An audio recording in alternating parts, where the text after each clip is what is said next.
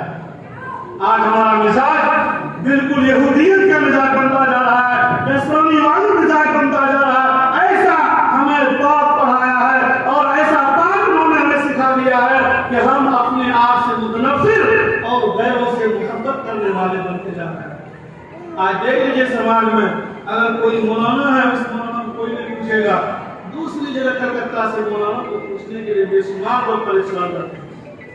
کیوں؟ وہ مولانا کہیں لندن میں پڑھ کے آیا ہے اور گھر کا مولانا آپ اس سے بغض عناد بحثت اور پتہ نہیں کیا کیا باتیں اپنے سینے میں جمائے رکھتے ہیں.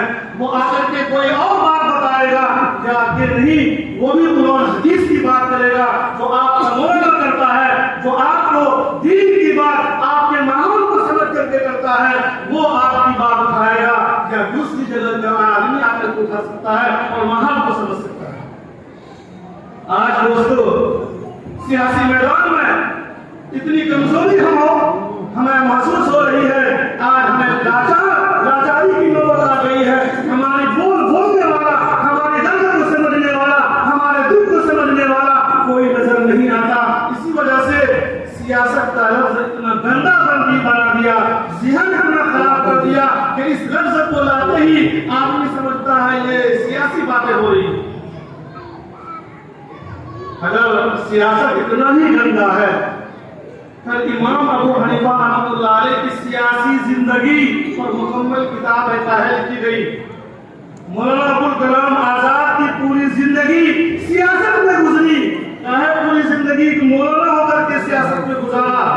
اور مولانا ابوالحسن ندوی رحمۃ اللہ علیہ نے فرمایا, اے مسلمانوں, اگر تمہاری سیاست مضبوط نہیں ہوگی تو ایک دن آئے تم مسجد میں نماز پڑھتے ہو اور تم تہجد ادا کرتے ہو, ایک وقت آئے گا کہ تم اپنی مسجد میں نماز بھی نہیں پڑھ سکو گے, ترسو گے. اور یہ حالات امت میں آ چکے ہیں, کوئی بولنے کی بات نہیں. آج ہم گھنٹوں پیٹتے ہیں, ہم جہاں جائیں گے یہ کر لیں گے وہ کر لیں گے, کچھ بھی نہیں جب تک اقتدار میں اپنا حصہ مضبوط نہیں ہوگا. اور آج دور ہے کسی کو مانگنے کا نہیں بلکہ حصہ اٹھا لینے کا.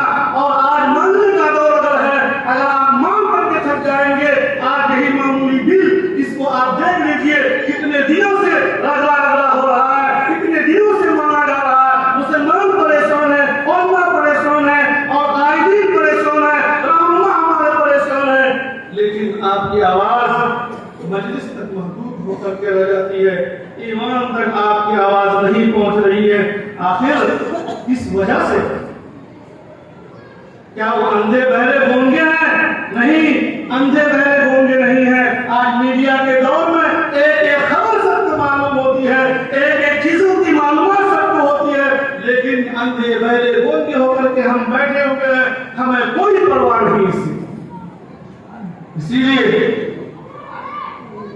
مولانا ابوالحسن ندوی اور ان کے علاوہ بڑے بڑے مفکرین نے کہا ہے کہ اے مسلمانوں, اگر اس ملک میں عزت کے ساتھ تمہیں رہنا ہے, تمہیں سیاسی اقتدار میں مضبوطی حاصل کرنی ہوگی اور تمہیں طاقتور بننا ہوگا, تبھی تک جا کر کے تم اپنی مساجد کو محفوظ کر سکو گے, عبادت گاہوں کو محفوظ کر سکو گے, تمہاری نماز بھی مکمل ہو سکتی ہے, تمہاری عبادتیں بھی مکمل ہو سکتی ہے. اگر یہ ساری چیزیں کمزور ہو گئی تو تمہاری عبادتیں بھی کمزور ہوتی جا رہی ہے, اور ہمیں نظروں سے مشاہدہ سے یہ ساری چیزیں ہمارے سامنے آ رہی ہیں. اسی لیے دوستو, مطلق سیاست کوئی گندی چیز نہیں. علماء نے لکھا ہے سیاست کی 3 قسمیں ہوتی ہیں, سیاست شیطانی, سیاست حیوانی اور سیاست رحمانی. آپ شیطانی سیاست مت کیجیے, حیوانی مت کیجیے, اسلام میں اس کا جائز تصور نہیں, لیکن آپ رحمانی سیاست جن کو آپ مدنی محمد رسول اللہ صلی اللہ علیہ وسلم نے کیا تھا اور کر کے دکھایا. آپ جب ہجرت کر کے سب سے پہلے مکہ چھوڑ کر کے مدینہ مسجد نبوی کی بنیاد رکھی، اور معلوم ہے اس کے بعد دوسرا کیا کام ہوا تھا؟ آپ نے تمام قبائل والوں کو بلایا۔ مدینے میں یہودی رہتے تھے، نصرانی رہتے تھے، منافقین رہتے تھے، مسلمان رہتے تھے، اور دوسرے دھرم کے ماننے والے بھی رہتے تھے۔ ان سب کو جمع کر کے اکٹھا کیا اور معاہدہ کیا حلف الفضول۔ آپ نے عنوان جانا ہوگا، چیپٹر پڑھا ہوگا، یا نہیں پڑھے تو پڑھ لیجیے گا۔ حلف الفضول اس معاہدے کا نام ہے جس میں تمام قبائل والے سے یہ معاہدہ کیا گیا تھا، اگر ہم سب مدینے میں ہیں تو ایک بھائی کی طرح ہے۔ اگر ہم پر کوئی حملہ کرے، چاہے یہودی پر حملہ کرے، چاہے نصرانی پر حملہ کرے، یا مسلمان پر حملہ کرتا ہے، تو ہم سب مل کر کے اس کا ساتھ دیں گے۔ اور اگر کسی پر کوئی دقت آتی ہے، کوئی پریشانی آتی ہے، تو ہم سب مل کر کے اکٹھا ہو کر کے جمع ہو کر کے اس کا مقابلہ کریں گے۔ اسی لیے دوستو، اللہ کے نبی نے آ کر کے سب کو جمع کیا، اجتماع کیا، اجتماعیت کا ثبوت دیا، اور اپنے ہاتھ کو مضبوط کیا، جس کا نتیجہ یہ ہوا کہ عرب کے مشرکین، مکے کے کافرین، جو اکثر نہ محمد رسول اللہ کو اور ان کے صحابہ کو تنگ کرتے تھے، ستاتے تھے، اور آپ کا جیت اس پر کر دیا تھا، جب اس معاہدے کا اعلان ہوا، سب کی بولتی بند ہو گئی، اور سب نے اپنی ہمت ہار لی۔ کیا مسلمانوں سے مقابلہ کرنا اتنا آسان نہیں؟ آخر ہم کہاں جا رہے ہیں؟ بار بار کہا جا رہا ہے بھائیوں میں اتفاق نہیں۔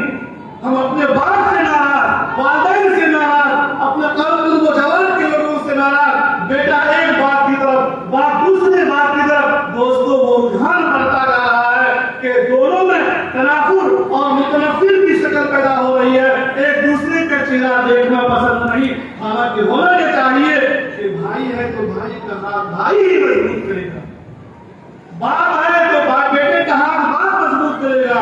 بیٹا اس لیے پالا تاکہ باپ کی کمر کو مضبوط کر سکے۔ لیکن دوستو، آج ہمارا تانا بانا بالکل چھوٹتا جا رہا ہے، اور تانا بانا کا شکار ہے، ہمیں ریزہ ریزہ کا شکار ہوتے جا رہے ہیں۔ ہمیں اجتماعیت کا ثبوت دینا ہوگا۔ دعا فرمائیں کہ اس عید کو اللہ تبارک و تعالی ہمارے لیے باعث اجتماع بنائے، اور باعث اتحاد اور اتفاق بنائے، اور اس عید کو ہمارے لیے باعث مغفرت فرمائے۔ اللہ تعالی ہم سب کو اس ملک میں عزت کے ساتھ جینے کی توفیق عطا فرمائے۔ جو لوگ ابھی تک باہر ہیں، وقت ہو گیا ہے، وہ جلد اپنی جگہ لے لیں۔ اگر نیچے جگہ نہیں مل رہی ہے، اوپر جگہ لے لیں۔